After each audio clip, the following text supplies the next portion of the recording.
John Lund as Johnny Dollar. Mitchell, Johnny.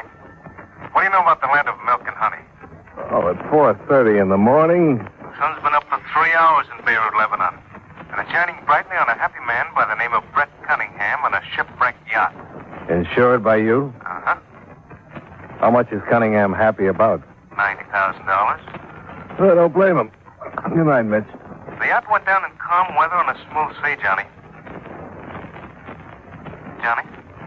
Well, I've always wondered what milk and honey taste like.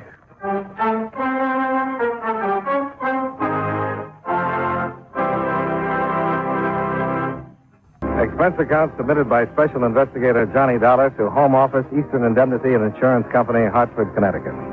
The following is an accounting of expenditures during my investigation of the milk and honey matter. Expense account item 1, $666.45. Airfare and incidentals between Hartford and Beirut, Lebanon. Quite a fabulous land, this one of Lebanon, where ancient mosques and biblical ruins stand hand in hand with the most ultra of modern hotels. And quite a fabulous character, this Brett Cunningham. I located him exactly 35 minutes after checking in at the St. George Hotel.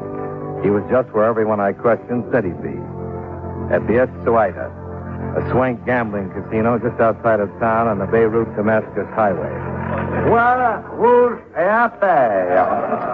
He was standing at one of the wheels, all 6'4" of him, face flushed and grinning, surrounded by stacks of chips and a young, svelte brunette who clung to him with one hand and a champagne cocktail with the other. Faites vos jeux, mesdames et messieurs. Faites vos jeux, s'il vous plaît. What do you say we try 13 again, honey? That would be real George, Brett. Real George. Okay, baby, 13 it is.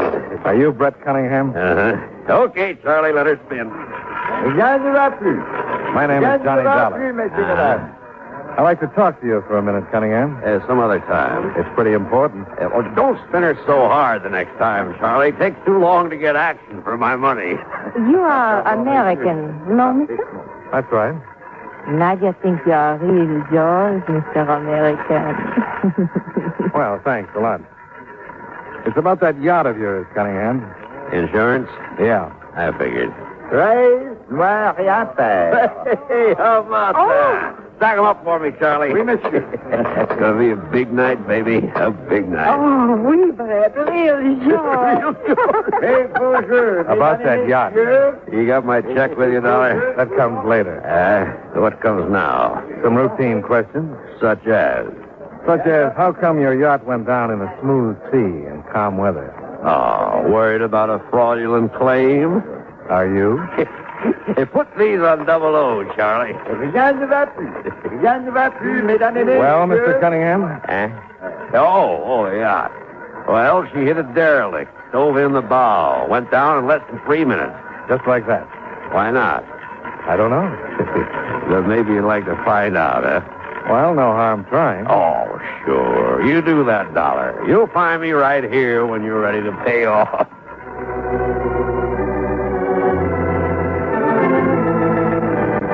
Expense account item 2, $7.50. Cab fare to the casino and back to the harbor in Beirut. Obviously, I was getting nowhere trying to compete with a wind streak and the sultry Nadja for Brett Cunningham's attention. But I figured I might do better with the man who'd sent in the official report on the sinking of Cunningham's yacht, Port Commissioner Floro.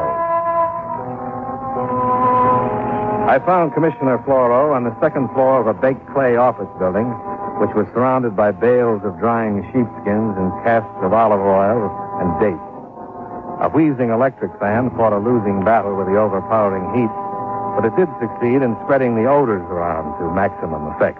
I regret that you have been welcomed by this unseasonable heat wave, Monsieur Dollar. It's a very unusual weather for Beirut at this season of the year. I'll overlook the weather, Commissioner, in exchange for some information. Oh, you have not read my official report on the sinking of Monsieur Cunningham's yacht? I've read it, yes. Ah, then it is not explicit enough for your purposes? Well, I'm not sure.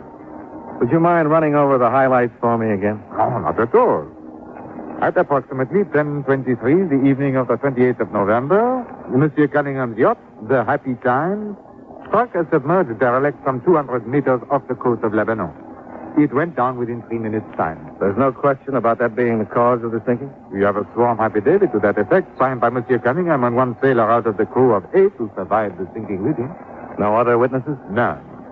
Anything else to back up their statement? A Lebanese gunboat proceeded to the scene the next day. It found considerable floating debris, such as the chairs, life preservers, and a large pool of oil. Also, it located the derelict, which was reportedly responsible for the accident, and destroyed it with gunfire. No sign of the yacht itself? Sounding equipment located it resting on the bottom in some 70 fathoms of water. Where was Cunningham going when he hit that derelict? Oh, he was en route from Istanbul, Turkey to Beirut. Pleasure trip? Oui. What about Cunningham himself? Oh, he has visited Beirut several times during the past year. Apparently wealthy, his source of income is unknown to us. He devotes much of his time to gambling while here. Any business associates? Friends?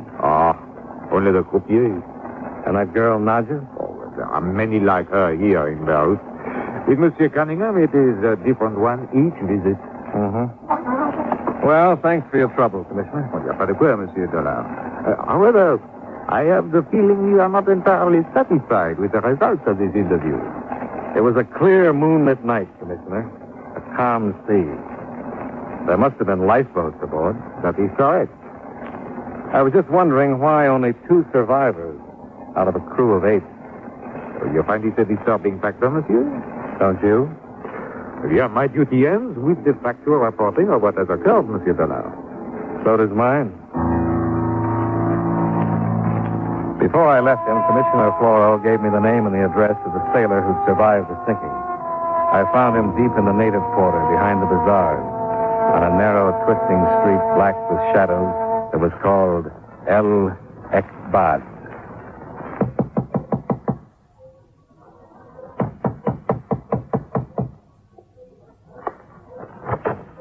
It is to be regrettable, Effendi. It is to be most regrettable. What is? My sweethearts, Effendi, they are so delicate, so sensitive. It is their feeding time. Interruptions disturb them. You understand. You talking about those birds in there? My sweethearts, Effendi. My lovely feathered darlings. They are so sensitive. I cannot talk now. You understand. You will excuse, please. No, just a minute. You're Casimir Andescu? It is so, Effendi. My name is Dollar, insurance investigator. I'd like to ask you a few questions about the sinking of Brett Cunningham's yacht. But what is there that Casimir Andescu, a humble sailor, could tell you about that, Effendi? That's what I'd like to find out. Very well. Come in, if you please. Here, Effendi. Please to be seated on the chapeau, if it does not offend you by its humbleness. No, it'll do fine. Now, if you do not mind, I will feed the hearts of my heart while we talk.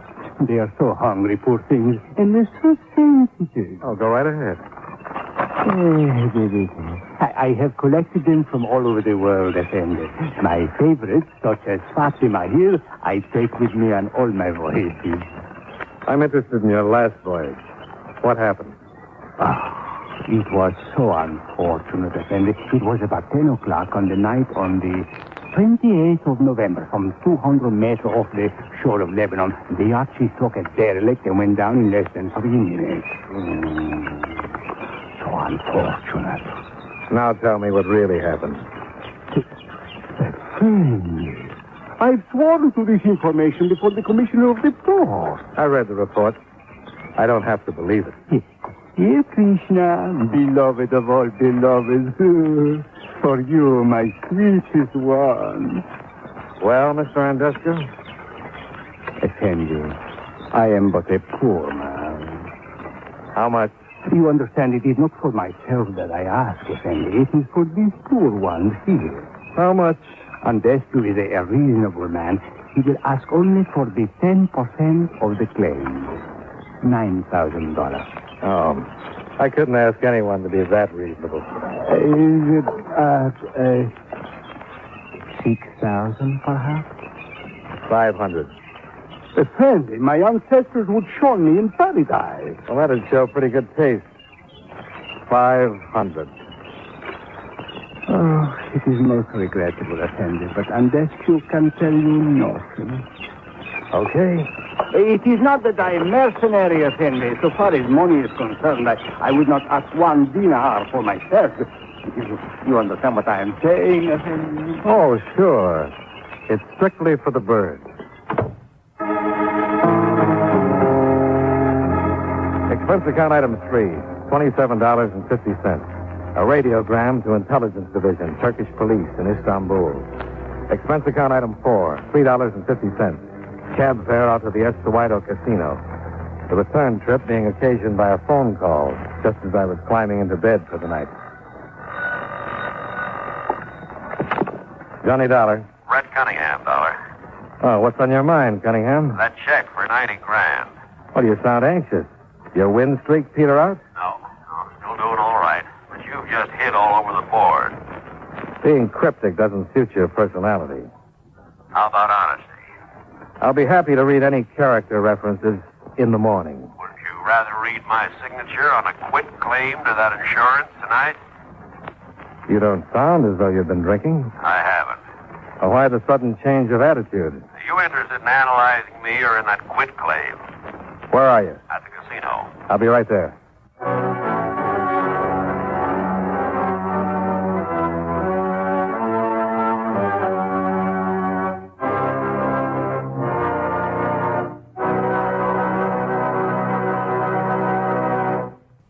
And now, with our star, John Lund, we bring you the second act of Yours Truly, Johnny Dollar.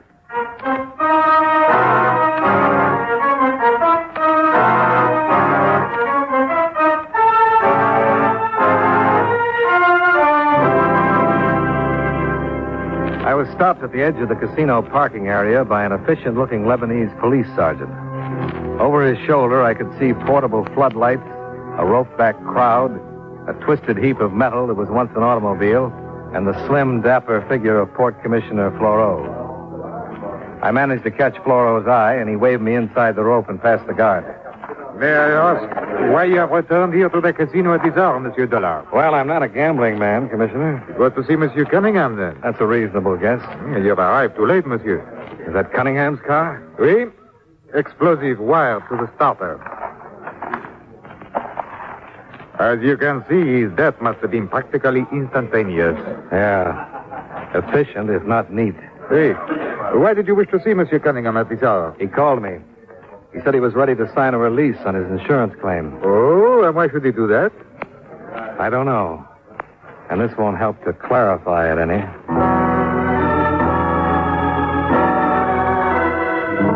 For the next 3/4 of an hour, Commissioner Floro conducted a crisp, thorough investigation and came up with nothing. One of the police sergeants drove me back to my hotel. Nadja was waiting for me in the lobby. Hello, Mr. Dollar. Well, hello, Nadja. I see you're not wearing mourning. You know you're real cute, Mr. Dollar. Nadia likes you. Nadja liked Brett Cunningham, too. Oh, sure. Brett, he was real yours. Only now Brett is real dead. So now Nadja likes Mr. Dollar. Oh, sure. Only Nadia likes something better than both of you. Well, now, that couldn't possibly be money, could it? You're so funny, Mr. Dollar. But of course it is money. $90,000. American. Did Cunningham promise you that insurance money? Oh, yes. Oh, you're too smart to have fallen for a line like that. And you must know that now, if the claim proves valid, it goes to Cunningham's heirs. Sure. That is where Nadia comes in. He named you in his will? No. He married me.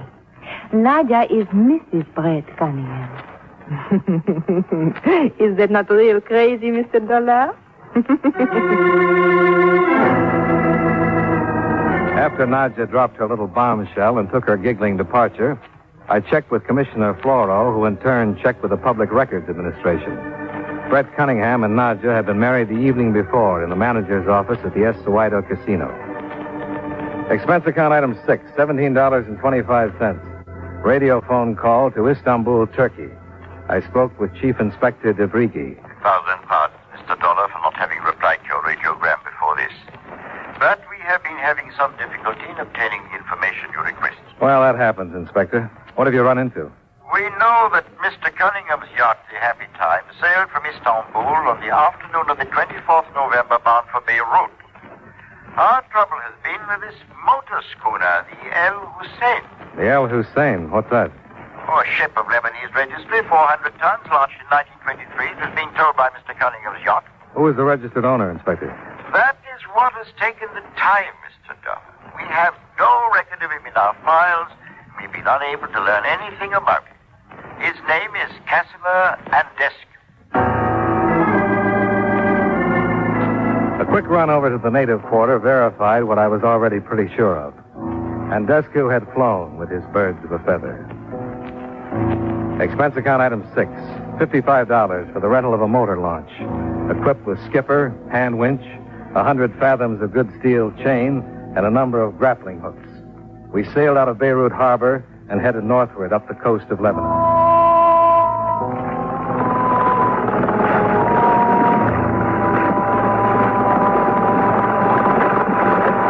Some 4 hours and 35 boring minutes later, the boatman roused me from a sun-induced doze.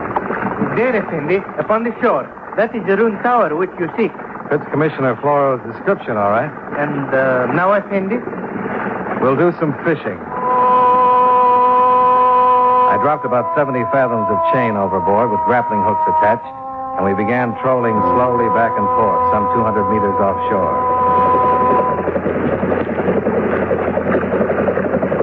Approximately 2 hours before sundown, we got our first bite. We have hooked something, Effendi. Well, it's about time. Let's see what it is.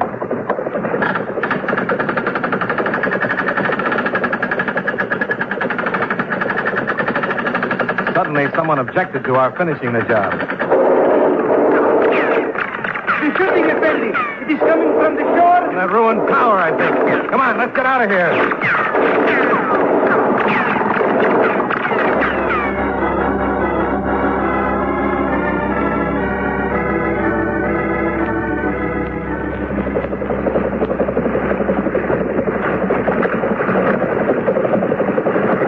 Monsieur Dollar! Is that you, Monsieur Dollar? Yeah, it's me, Commissioner.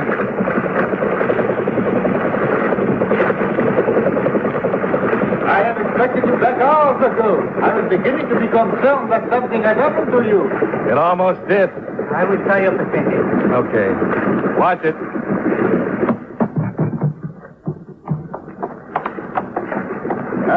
Did you have any success on your search, Monsieur Dollar? Well, that's a matter of definition. I've acquired a bad case of sunburn, a healthy respect for Tommy guns. Pardon? And this. That? What is it, Monsieur? Well, it looks like part of the transom of a lifeboat. Care to look at the name on it? Monsieur? I couldn't make happy times out of it either. El Hussein? Eh bien, what do you think now, Monsieur Dollar? I think I'd better get some sunburn lotion.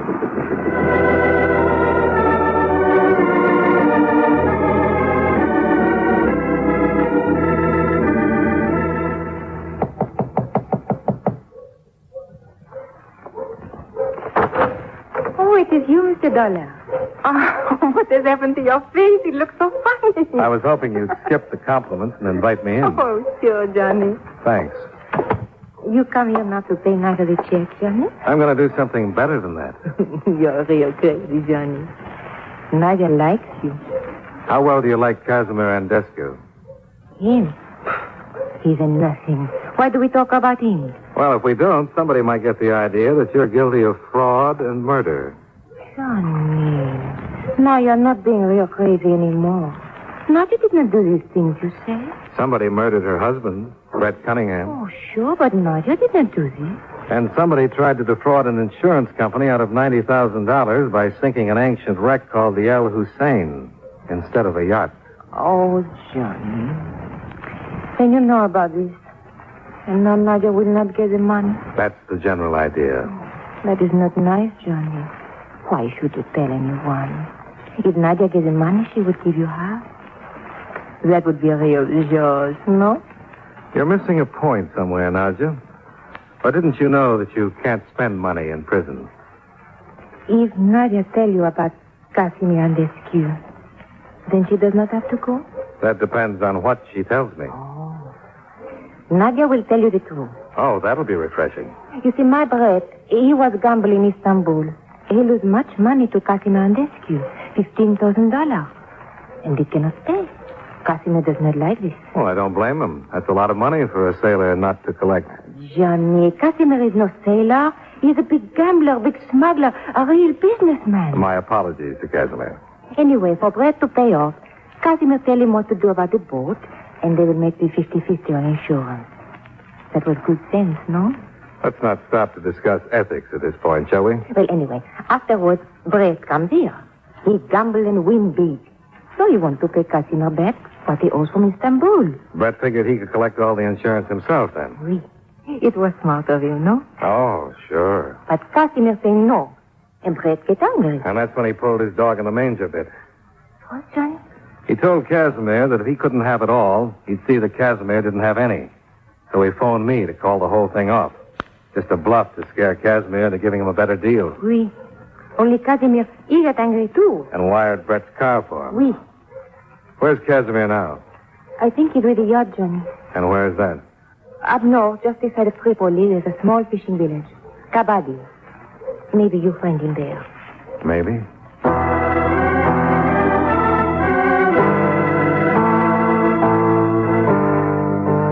It's some 80 kilometers up the coast road from Beirut to Kabadi. Commissioner Floro's car made it in slightly less than an hour. It took some 40 minutes longer to make a few discreet inquiries and to locate the yacht in a well-concealed inlet.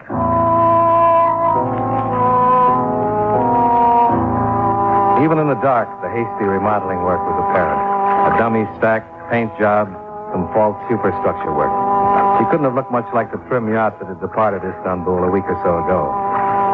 And even in the pitch dark below decks, it wasn't too tough to tell where Casimir Andescu was keeping himself. Please, Effendi, I regret, but that is far enough. We want to talk with you, Andescu. That is so regrettable, Effendi. But it is night and sleep time for my sweetheart. They are so sensitive. To have their slumber disturbed would upset them for days. You weren't that considerate about Brett Cunningham. Oh, that one. A man of immoral stature, Effendi, without honesty or scruples. To such a one, the fate which befell him was most just. You pulled a few fast shuffles in your time, too. Effendi, you are attempting to approach with me? Please. I should dislike very much to disturb my beloved with the sound of the firearms. You have no idea how objectionable the noise is to Fatima and the others. You weren't so particular about the noise you made with that Tommy gun. Yes. A regrettable incident. Unfortunately, the heat refraction upon the water disturbed my aim.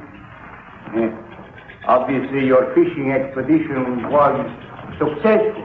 Successful enough to provide ground for your arrest on charges of fraud and murder, Monsieur Andescu. That is most regrettable, Effendi. I must ask you to drop whatever weapons you have and return to Beirut in my custody. Oh, but you must understand that I cannot do that, Effendi. I simply cannot do that. There would be no one left to care for my sweetheart. Watch it, Paul!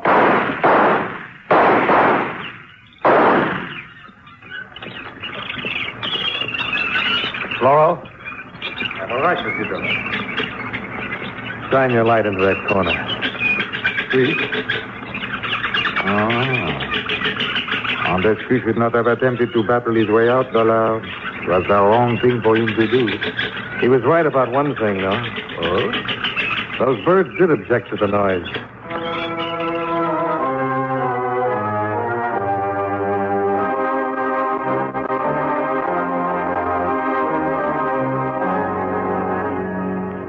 Expense account item 7, $703. Airfare and incidentals from Beirut, Lebanon, back to Hartford. Expense account total, $1,480.20. Incidental remarks, I'd still like to know what milk and honey taste like. Yours truly, Johnny Dollar.